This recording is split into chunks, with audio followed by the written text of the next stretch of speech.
Premier League action returns this weekend for Gameweek 9.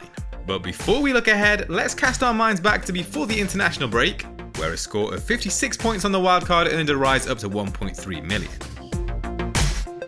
I was hoping for save points from Alphonse Areola, but Newcastle scored twice from just 3 efforts on target. Clean sheets from Anderson and Udogie made up for the Kieran Trippier-sized hole in my defence. Making space for Mo Salah paid off, with the Egyptian scoring twice against Brighton to produce his biggest return of the season. No player took as many as his 5 shots inside the box during Gameweek 8. Captain Son Heung-min was hindered by Yves Bissouma's red card just before half-time against Luton. Erling Haaland failed to score for a second match running, but Ollie Watkins claimed his 7th assist of the campaign in a 1-1 draw with Wolves and was denied a winning goal by the post with the last kick of the match. So let's move on to the transfer plans for Gameweek 9. The squad looks in good shape after a relatively successful start to the wildcard. I own each of the top 5 most transferred in players this round: Watkins, Salah, Maddison, Anderson and Cash. Bukayo Saka remains on my radar, but there's no rush to bring back the Arsenal winger after he missed out against Man City with a hamstring problem before the break. He's been struggling with a few knocks this season, so a couple of weeks off will surely have done him good, as he fights to be fit to face Chelsea.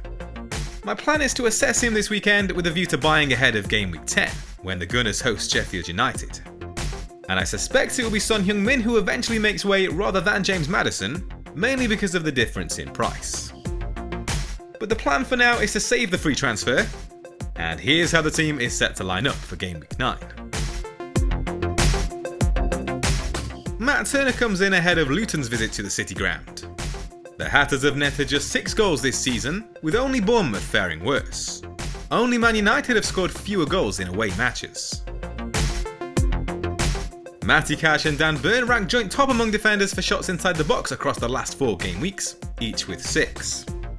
Newcastle face a Crystal Palace side that have scored just twice in that period, with only Bournemouth managing fewer. Only Sheffield United have fared worse for expected goals. Destiny Udogie has taken 13 touches in the opposition penalty box over the last 4 game weeks, trailing only Alfie Doughty and Matty Cash among defenders. Opponents Fulham have averaged a league-low 8.3 shots per game in away matches this season.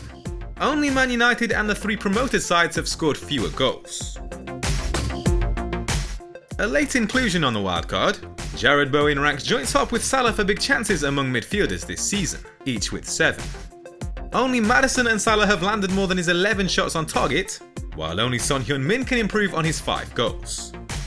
Aston Villa have given up 12 big chances in the last 4 matches, with only Bournemouth, West Ham and Sheffield United allowing more. Delivering in each of the last 6 game weeks, Pedro Neto trails only Bruno Fernandes, Maddison and Kulusevski for attempted assists among midfielders. Only Salah and Maddison have created more big chances than his 4 in that time. Bournemouth have shipped 10 goals in the last 4 matches, with only Sheffield United conceding more. James Maddison has fashioned a leading tally of 15 attempted assists in the last 4 game weeks among midfielders, while Son Heung-min can only be beaten by Mo Salah for expected goals. Fulham have faced 27 shots on target in away matches this season, only Sheffield United and Bournemouth have allowed more. They've conceded 9 goals in 3 meetings with Big 6 sides. Ollie Watkins is the top scoring forward across the last 4 game weeks, supplying 4 goals and 4 assists. He's taken a leading total of 15 shots in the box, while only Haaland can improve on his 7 efforts on target. West Ham have allowed their opponents 18 big chances in the last 4 matches, with only Sheffield United facing more. Mohamed Salah will rival Haaland for captaincy on the back of 3 double-figure returns in the last 4 game weeks. The Egyptian king has created a league-best 5 big chances in that time. Everton have shipped an average of 2.3 goals per game in away matches this season, with only Brighton and Bournemouth faring worse. Erling Haaland has suffered back-to-back blanks against Arsenal and Wolves. Man City have failed to score in open play since Rodri's sending off against Nottingham Forest in Gameweek 6, but the Spaniard is available to face Brighton this weekend.